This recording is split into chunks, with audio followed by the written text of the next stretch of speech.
लोग पिछले कई हफ्ते से बोल रहे हैं कि चुनाव आयोग सत्तारूढ़ दल भाजपा और एनडीए के सहयोगी दलों के साथ मिलकर बिहार के उन लोगों का नाम वोटर लिस्ट से काटने की कोशिश कर रहा है जिसको समाज में हम लोग वंचित, गरीब या प्रवासी जानते हैं।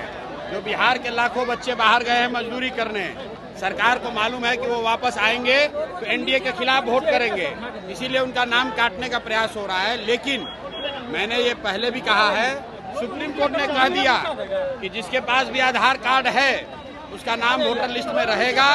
चुनाव आयोग को नागरिकता तय करने का कोई अधिकार नहीं है। और अंतिम बात, अगर 2-4 लोगों का नाम कट भी गया तो याद रखिए, अगर 100 में 95 आदमी का भी नाम वोटर लिस्ट में है तो वो 95 लोग ही भारतीय जनता पार्टी और नीतीश कुमार को हटाने के लिए काफी हैं। इनको कोई नहीं बचा सकता, इनको हटना ही है। आपकी बढ़ती लोग 50,000 वोट में जीत जाएंगे।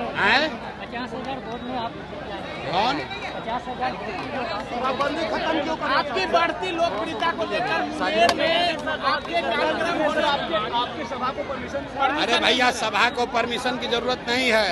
लोगों को किस परमिशन की जरूरत है? ये हमारी लोकप्रियता नहीं है, ये लोगों की ताकत है। प्रशांत किशोर जामवंत हैं और जनता हनुमान है। अपनी ताकत भूल गई थी। आप देख रहे हैं कि जनसुराज आया तो 400 रुपया का पेंशन जो 20 बरिस से नहीं बढ़ रहा था वो बढ़ के 1100 हो गया।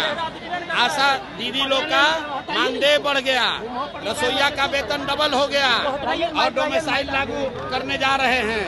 ये दिखाता है कि लोकतंत्र में अगर बढ़िया विकल्प होगा तो आप अंदाजा लगाइए बिहार के लोगों का कितना बड़ा फायदा होने वाला है। इसलिए नीतीश कुमार चाहे कुछ भी कर ले, अब उनका जान बचने वाला नहीं है। जनता बिल्कुल तैयार बैठी है नया विकल्प बनाने के लिए। डोमिसाइल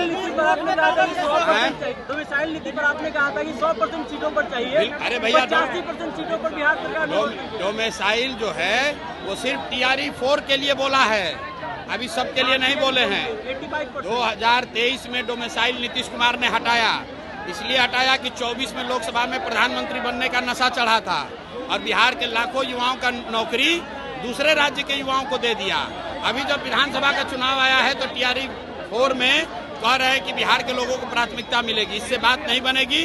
बिहार में हमेशा के लिए कम से कम 2/3 नौकरी बिहार के युवाओं के लिए रिजर्व होना चाहिए।